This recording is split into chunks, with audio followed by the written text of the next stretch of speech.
So if you're someone who's burnt out of nursing and tired of bedside and want to make the transition, this video is for you.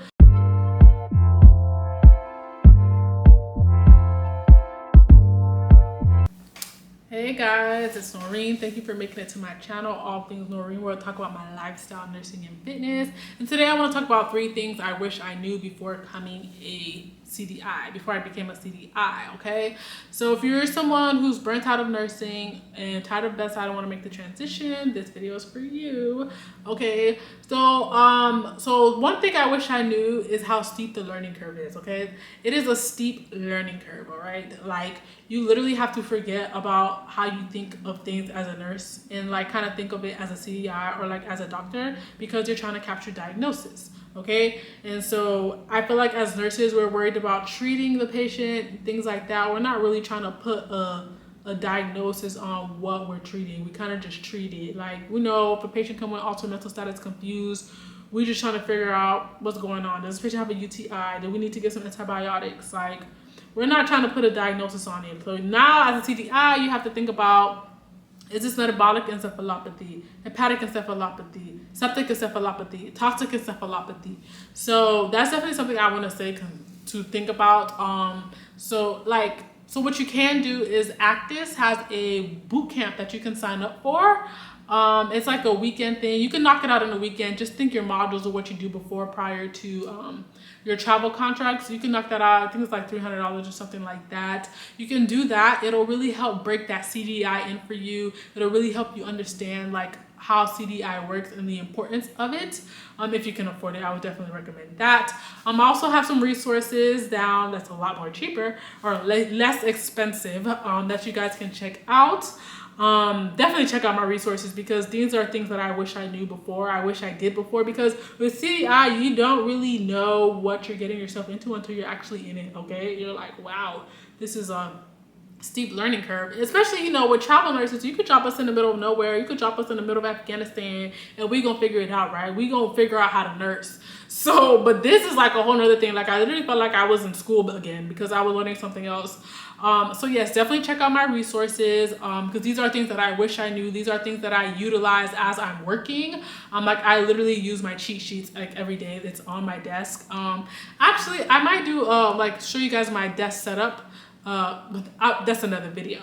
So definitely want to check out my resources, check out the Actis Bootcamp. It'll definitely help you. Also, if you're able to do a coding course, a coding thing, that's also important, because CDI works with the coding people, and that's just what they're called. This is the coders. They're medical coders.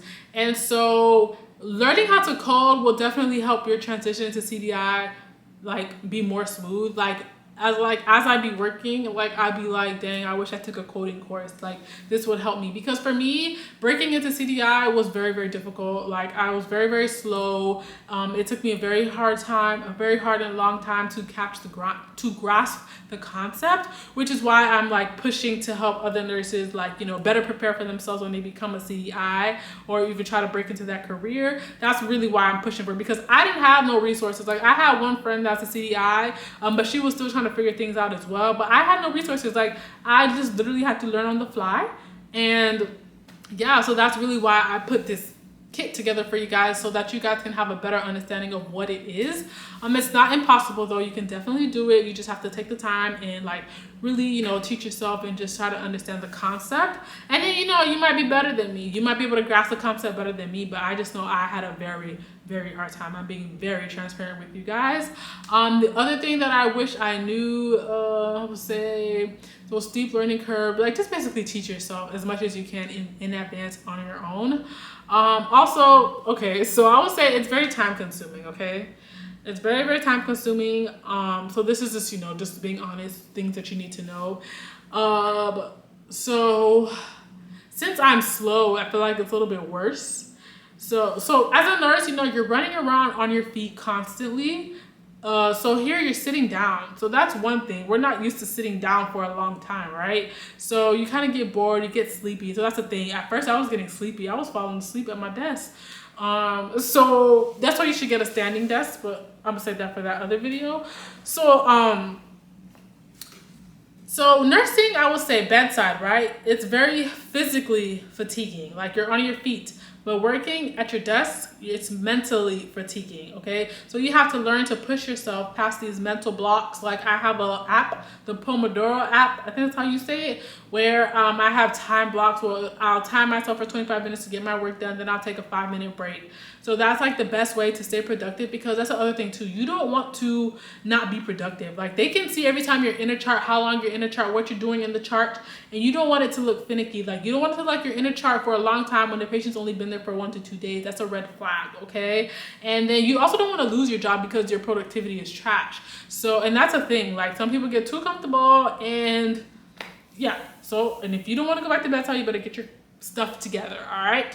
So that's definitely something I want to say. Time management is very, very important. Discipline is very, very important. So that's just, I definitely want to make sure that is instilled in your head before you go with this. Don't think you're going to be sitting at home chilling on Instagram making money. That's not how this works. Like you have to be productive. They are monitoring you. They can see what you're doing, how long you're doing, how long it's taking you. And they can check your productivity. Okay. So I definitely want to put that in people's heads. And so, like sometimes I'd be so busy and working so long. Like sometimes I'd be like, dang, when I was at bedside, I had more time on my phone. Like for real. So I just want to set that realistic expectation for you guys. But it's definitely 100% than being at bedside. So you can definitely do it. So yeah. So definitely just position yourself to be successful, have some discipline, and know what you're getting yourself into. So I would say those are the 3 things that I wish I knew prior to CDI. But they're just things that I learned along the way, which is totally fine. There's nothing wrong with that. So I do have those resources again to help you, and yeah, and my resources I actually have that in there, like how to manage your time and things like that, how to go through the charts and just be more productive and things like that. So yeah, those are the things. So if you guys found this video helpful, make sure you guys subscribe. If you guys have any questions, let me know what questions you guys have in the comments. And then you can also book a strategy call with me if you guys have any questions. If you guys want a one-on-one, you can go ahead and book that as well. Thank you guys for watching.